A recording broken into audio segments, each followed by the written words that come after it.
بسم الله الرحمن الرحيم.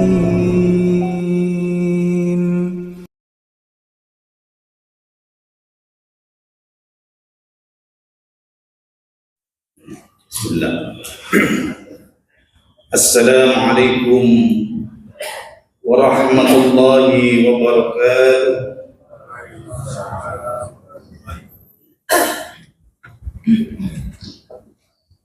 الحمد لله القائل في كتابه الكريم والذي أرسل رسوله بالهدى ودين الحق ليظهره على الدين كله وكفى بالله شهيدا. أشهد أن لا إله إلا الله وحده لا شريك له الملك الحق المبين، وأشهد أن محمدا عبده ورسوله صادق الوعد الأمين. اللهم صل وسلم وبارك على رسول الكريم وعلى آله وأصحابه أجمعين. أما بعد. Ma'asyiral muslimin, jamaah salat Isya wa tarawih Masjid Al-Hidayah yang dirahmati Allah. Puji syukur alhamdulillah kita haturkan kehadirat Ilahi Azza wa Jalla, karena atas karunia-Nya semata pada malam hari ini kita bisa menunaikan ibadah dengan sebaik-baiknya. Bahkan banyak di antara jamaah yang lanjut mulai dari mengikuti kegiatan ceramah jelang berbuka sampai menunaikan sholat maghrib berjamaah, berbuka bersama, kemudian dilanjut dengan sholat gerhana hingga adzan Isya baru selesai. Bahkan khutbah gerhana dilanjut pada adzan Isya. Begitu selesai langsung iqomah, dilanjut sholat Isya, dan dilanjut dengan sholat tarawih 8 rakaat hingga saat ini baru bisa rehat sejenak. Sambil rehat sejenak, mohon izin kami menyampaikan beberapa firman Allah. Tak lupa salam dan sholawat semoga senantiasa tercurah kepada junjungan kita Nabi Allah Muhammad sallallahu alaihi wasallam. Bapak Ibu rahimakumullah, sebelumnya sedikit informasi bahwa anggap saja malam ini kita latihan iktikaf, latihan sholat lail mulai sore hingga malam ini, di mana malam hari ini insya Allah kita telah lalui sholat tarawih malam ke-14. Jadi kalau kita sholat tarawihnya mulai tanggal 17 Februari, mulai tarawih, malam hari ini insya Allah sudah malam ke-15 bulan purnama. Malam hari ini pas ada gerhana bulan. Anggap saja ini warming up, pemanasan Bapak Ibu, karena nanti di 10 hari terakhir iktikaf Masjid Al-Hidayah akan melaksanakan kegiatan iktikaf 10 hari terakhir. Bahkan ada 1 hari yang istimewa, di mana ada request dari jamaah, insya Allah hari Sabtu malam Ahad tanggal 14 Maret Al-Hidayah menyelenggarakan sholat lail atau sholat tarawih 2 gelombang. Gelombang yang kedua dilaksanakan insya Allah pukul 00. Untuk siapa? Bagi yang sore belum sempat sholat tarawih. Jadi diselenggarakan sholat lail 2 kali. Yang kedua pukul 00 dimulai, itu diperuntukkan bagi yang sore hari pada Isya belum sholat tarawih, maka boleh ikut sholat tarawih pukul 00 atau pukul setengah 1 malam. Adapun jamaahnya yang request kurang lebih sudah ada sekitar 100 orang ingin ikut sholat Lail pada tanggal 14 Maret hari Sabtu malam Ahad. Insya Allah yang menjadi imam adalah Ustadz Ghazi Abdullah yang sudah menyanggupkan dirinya. Karena ada pertanyaan apakah boleh sholat tarawih 2 kali? Ya tentu tidak ada tuntunannya. Yang ada adalah bagi yang sore belum sempat sholat tarawih, silahkan malam ikut sholat tarawih gelombang kedua. Kalau seperti di Masjid Namirah Tengkong Lamongan, itu setiap hari juga ada sholat Lail 2 gelombang. Jadi ada gelombang sore, ada gelombang yang tengah, nisful lail, tengah malam.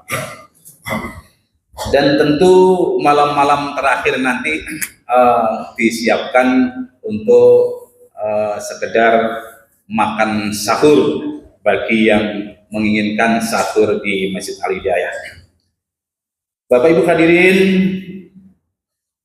pada kesempatan kultum singkat pada malam hari ini, mohon izin saya menyampaikan tentang ad-dunya mataul ghurur, bahwa dunia itu adalah mataun, perhiasan atau permata atau keindahan-keindahan, mataul ghurur, tapi yang menipu begitu. Hadirin, Allah Subhanahu wa taala memberikan fasilitas kehidupan dunia kepada kita, memberikan dunia beserta isinya ini, ada rumah, ada kendaraan, ada udara yang sejuk, ada air, dan ada buah-buahan, tanaman yang melimpah. Semuanya ini adalah diperuntukkan kepada manusia. Tetapi bukan Allah sengaja ingin menipu manusia supaya tertipu dengan dunia, tidak. Tetapi dunia ini adalah sebagai wasilah untuk menuju kehidupan akhirat.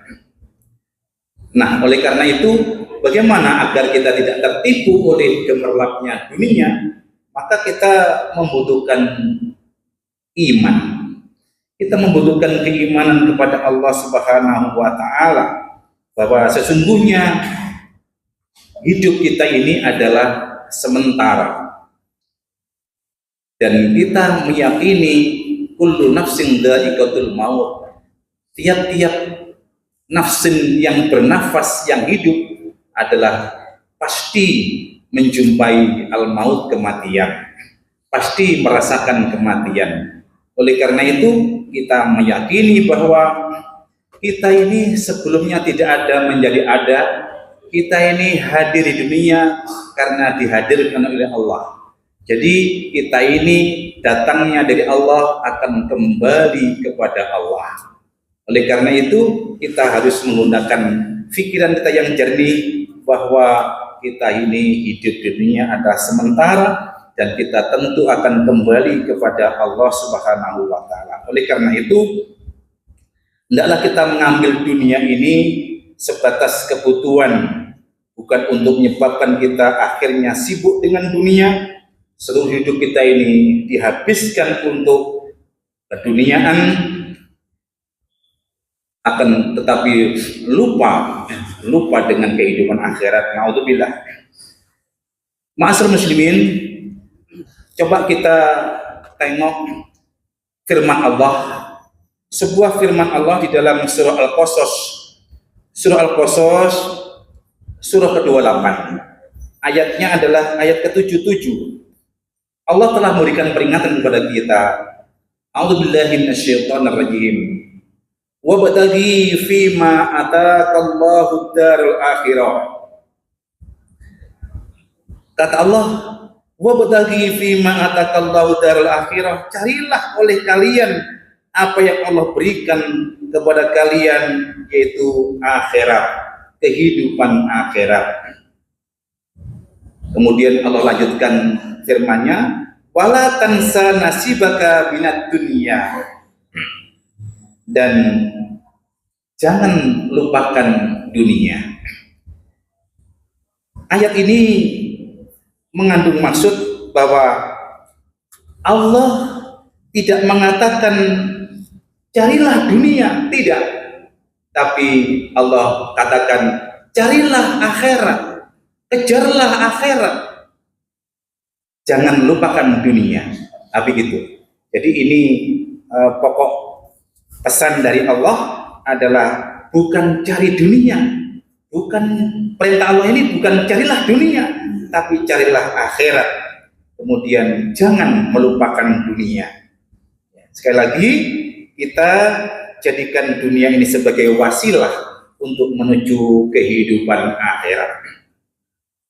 Maka seorang mukmin berusaha untuk hidup di dunia ini, rumah sekedarnya, kendaraan sekedarnya, bahkan makan dan minum pun juga sekedarnya.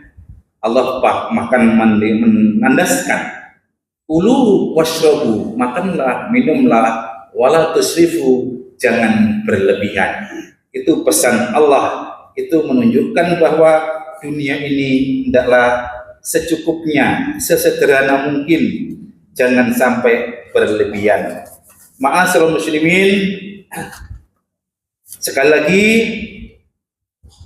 dikaitkan dengan pecinta dunia, mereka menganggap bahwa dunia ini segala-galanya, sehingga akhirnya tujuan hidupnya adalah dunia.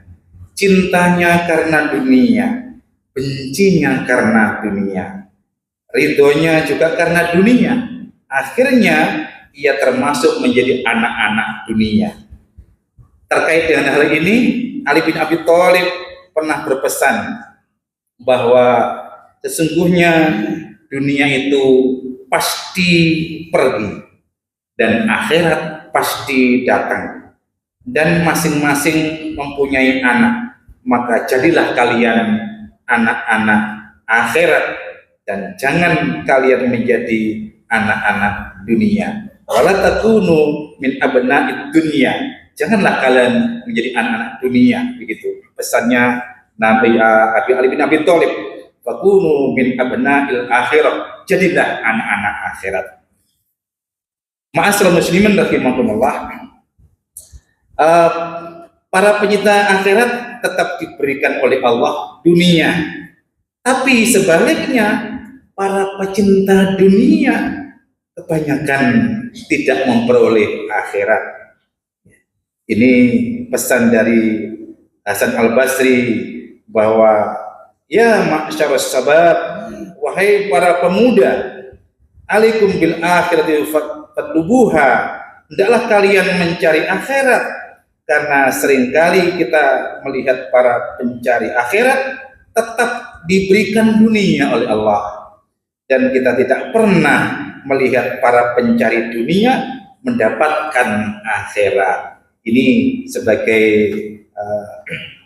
poin yang perlu digarisbawahi, bahwa pecinta dunia biasanya tidak mendapatkan akhirat, tapi kalau pecinta akhirat pasti Allah berikan dunia.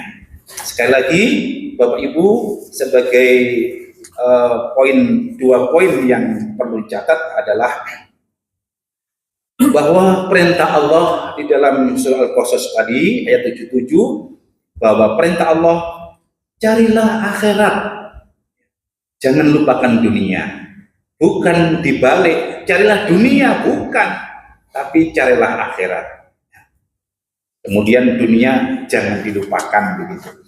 Poin yang kedua yang perlu digarisbawahi adalah bagi pencari akhirat, bagi pencinta akhirat, tetap Allah berikan dunia.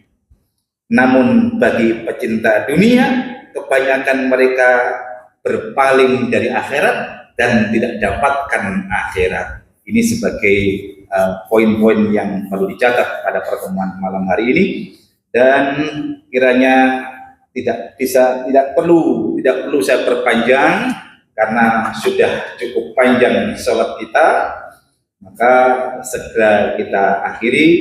Mudah-mudahan ada manfaatnya.